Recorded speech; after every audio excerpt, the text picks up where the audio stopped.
There are dietary guidelines for food, but what about for beverages? A beverage guidance panel was assembled to provide guidance on the relative health and nutritional benefits and risks of various beverage categories. They ranked them from 1 to 6, and water ranked number 1. Soda ranked last at number 6. Whole milk was grouped with beer, with a recommendation for 0 ounces a day, in part out of concern for links between milk and prostate cancer, as well as aggressive ovarian cancer, thanks to IGF-1. Number 2 on the list, though, after water, was tea and coffee, preferably without creamer or sweetener. Even without creamer, though, lots of unfiltered coffee can raise cholesterol levels, but the cholesterol-raising compounds are trapped by the paper filter in brewed coffee, so filtered coffee is probably better. But 10 years ago, a study was published on the effects of coffee and endothelial function, the function of our arteries. Within 30 minutes of drinking a cup of coffee, there was a significant drop in the ability of our arteries to dilate, whereas decaf did not seem to have a significant effect. This was the first study to demonstrate an acute unfavorable effect on arterial function for caffeinated coffee. But 1 cup of decaf didn't seem to affect performance, and 2 cups of decaf appeared to have a beneficial effect.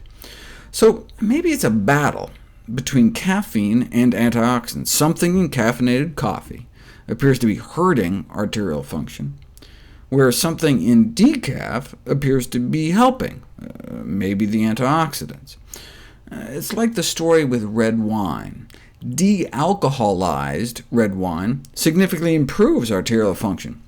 So there's grape components trying to help, but the presence of alcohol counteracts and erases the benefit. Drinking really high antioxidant coffee by preparing it Greek style, for example, where you actually drink some of the grounds, may actually offer an advantage. That something in caffeinated coffee that appears to hurt, though, may not be the caffeine.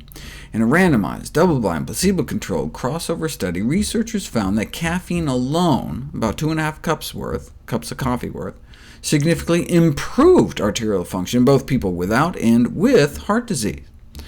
See, coffee contains more than 1,000 different components other than caffeine, many of which are also removed by the decaffeination process.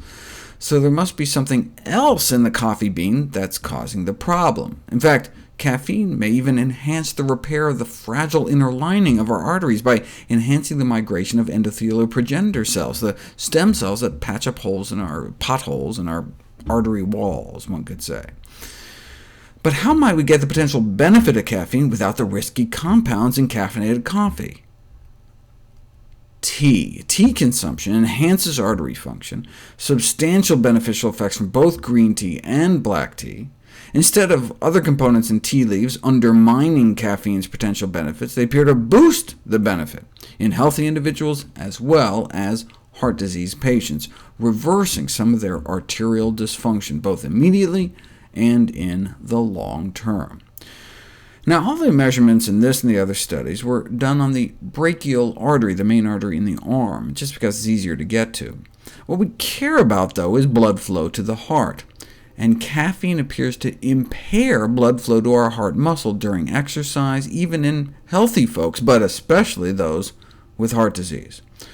Thankfully, caffeine in tea form appears to have the opposite effect, significantly improving coronary blood flow, suggesting that tea consumption has a beneficial effect on coronary circulation, though the addition of milk may undermine the protective effects.